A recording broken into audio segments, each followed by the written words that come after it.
दोस्तों, हजारों साल पहले की बात है। किसी जंगल के एक कुएं में बहुत से मेंढक रहते थे। उनके राजा का नाम था गंगदत्त। गंगदत्त बहुत झगड़ालू स्वभाव का था। उस कुएं के आसपास और भी 2-3 कुएं थे। उनमें भी मेंढक भरे हुए थे। हर कुएं के मेंढकों का अपना अपना राजा होता था और हर राजा से किसी न किसी बात पर गंगदत्त का झगड़ा चलता ही रहता था। वह अपनी मूर्खता से कोई भी गलत काम करता तो उसे बुद्धिमान मेंढक रोकने की कोशिश करता,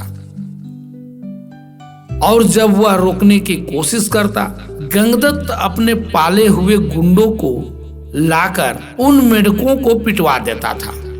इस तरह से कुएं के मेंढकों के भीतर गंगदत्त के प्रति गुस्सा बढ़ता ही जा रहा था। घर में भी झगड़ों से चैन नहीं रहता था। वह रोज किसी न किसी मुसीबत को लाकर खड़ा कर देता था। एक दिन की बात है, गंगदत्त पड़ोसी मेंढक राजा से खूब झगड़ा किया। खूब तू मैं हुई। गंगदत्त ने अपने कुएं में आकर बताया कि पड़ोसी राजा ने उसका बहुत अपमान किया। अपमान का बदला लेने के लिए उसने अपने मेंढकों को आदेश दिया कि पड़ोसी कुएं पर हमला करो। लेकिन सब जानते थे कि झगड़ा यही बदमाश गंगदत्त ने ही शुरू किया होगा। इसीलिए कुछ सयाने मेंढकों तथा बुद्धिमानों ने एकजुट होकर एक ही स्वर में कहा, राजन, पड़ोसी कुएं में हमसे दुगने मेंढक है। वे स्वस्थ है और हमसे अधिक ताकतवर भी है। हम यह लड़ाई नहीं लड़ेंगे। गंगदत्त यह सुनकर सन्न रह गया और बुरी तरह तिलमिला गया।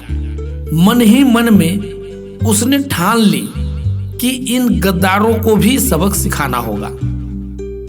गंगदत्त ने अपने बेटों को बुलाकर भड़काया, बेटा, पड़ोसी राजा ने तुम्हारे पिताश्री का घोर अपमान किया है। जाओ, पड़ोसी राजा के बेटों की ऐसी पिटाई करो कि वे पानी मांगने लग जाए। गंगदत्त के बेटे एक दूसरे का मुंह ताकने लगे। आखिर बड़े बेटे ने कहा, पिताश्री, आपने कभी हमें टरटराने की इजाजत नहीं दी। टरटराने से ही मेंढकों में बल आता है, हौसला आता है और जोश आता है।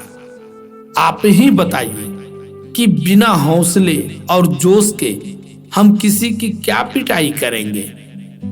अब गंगदत्त सबसे चिढ़ गया। एक दिन वह कुढ़ता और बड़बड़ाता हुआ कुएं से बाहर निकला और इधर उधर घूमने लगा। कुछ दूर घूमने के बाद ही उसे एक भयंकर नाग पास ही में बने अपने बिल में घुसता नजर आया। उसकी आंखें चमकी। जब अपने दुश्मन बन गए हो तो दुश्मन को अपना बनाना चाहिए। यह सोच वह बिल के पास जाकर बोला, नागदेव, मेरा प्रणाम स्वीकार कीजिए। नागदेव फुफकारता हुआ बोला, अरे मेंढक, मैं तुम्हारा बैरी हूं, तुम्हें खा जाता हूं और तू मेरे बिल के आगे आकर मुझे आवाज दे रहा है। गंगदत्त टरटराया, हे नागदेव, कभी कभी शत्रुओं से ज्यादा अपने लोग ही दुख देने लगते हैं। मेरा अपनी जाति वालों और अपने सगों ने इतना घोर अपमान किया है कि उन्हें सबक सिखाने के लिए मुझे तुम जैसे शत्रुओं के पास सहायता मांगने आना पड़ा है। तुम मेरी दोस्ती स्वीकार करो और मजे करो। नाग ने बिल से अपना सिर बाहर निकाला और बोला, मजे करो? कैसे मजे? गंगदत्त ने कहा, मैं तुम्हें इतने मेंढक खिलाऊंगा कि तुम मोटाते मोटाते अजगर बन जाओगे। नाग ने शंका व्यक्त की, मैं पानी में रहता नहीं, और कुएं में जा नहीं सकता, उन मेढकों को कैसे पकड़ूंगा? गंगरथ ने ताली बजाई। नाग भाई, यही तो मेरी दोस्ती तुम्हारे काम आएगी। मैंने पड़ोसी राजाओं के कुओं पर नजर रखने के लिए अपने जासूस मेढकों से गुप्त सुरंगें खुदवा रखी है।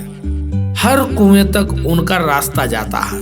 सुरंगें जहां मिलती है वहां एक कक्ष है, तुम वहां रहना और जिस जिस मेढकों को खाने के लिए कहूं उन्हें खाते जाना। नाग गंगदत्त से दोस्ती के लिए तैयार हो गया, क्योंकि उसमें उसका लाभ ही लाभ है। एक मूर्ख बदले की भावना में अंधे होकर अपनों को दुश्मन के पेट के हवाले करने को तैयार हो तो दुश्मन क्यों न इसका लाभ उठाए। नाग गंगदत्त के साथ सुरंग कक्ष में जाकर बैठ गया। गंगदत्त ने पहले सारे पड़ोसी मेढक राजाओं और उनकी प्रजाओं को खाने के लिए कहा। नाग कुछ सप्ताहों में सारे दूसरे कुओं के मेढक सुरंगों के रास्ते जा जाकर खा गया। जब सब समाप्त हो गए तो नाग गंगदत्त से बोला, अब किसे खाऊं? जल्दी बता। 24 घंटे पेट फुल रखने की आदत पड़ गई है। गंगदत्त ने कहा, अब मेरे कुएं के सभी सयानों और बुद्धिमान मेढकों को खा जाओ। कुछ ही दिनों में वह भी खाए जा चुके तो प्रजा की बारी आई। गंगदत्त ने सोचा, प्रजा की ऐसी की तैसी हर समय कुछ न कुछ शिकायत करती रहती है। नागराज ने उन प्रजाओं को भी खा चुका। उनको खाने के बाद नाग ने खाना मांगा तो गंगदत्त बोला, नाग मित्र, अब केवल मेरा कुनबा और मेरे मित्र बचे हैं। खेल खत्म और मेढक हजम। नाग ने फन फैलाया और फुफकारने लगा, मेंढक, मैं अब कहीं नहीं जाने वाला हूं। तू अब खाने का इंतजाम कर, वरना हिस। गंगदत्त की बोलती बंद हो गई। उसने नाग को अपने मित्र खिलाए, फिर उनके बेटे नाग के पेट में गए। गंगदत्त ने सोचा कि मैं और मेंढकी जिंदा रहे तो बेटे और पैदा कर लेंगे। गंगदत्त के बेटे भी नाग के पेट में चले गए। सभी बेटे को खाने के बाद नाग फुफकारा, और खाना कहाँ है? गंगदत्त ने डर कर मेंढकी की ओर इशारा किया। गंगदत्त ने स्वयं के मन को समझाया, चलो बूढ़ी मेंढकी से छुटकारा मिल गया। नई जवान मेंढकी से विवाह कर नया संसार बसाऊंगा। मेंढकी को खाने के बाद नाग ने मुंह फाड़ा, खाना। गंगदत्त ने हाथ जोड़े, अब तो केवल मैं बचाऊं, तुम्हारा दोस्त गंगदत्त। अब लौट जाओ मेरे दोस्त। नाग बोला, तू कौन सा मेरा मामा लगता है, और उसे हड़प कर गया। तो दोस्तों, इस कहानी से हमें यह सीखने को मिलती है कि अपनों से बदला लेने के लिए जो शत्रु का साथ लेता है उसका अंत निश्चित है। धन्यवाद। अगर ये कहानी आपको अच्छी लगी तो वीडियो को लाइक करें, इस चैनल को सब्सक्राइब करें और अपने मित्रों को भी ये वीडियो शेयर करें। धन्यवाद।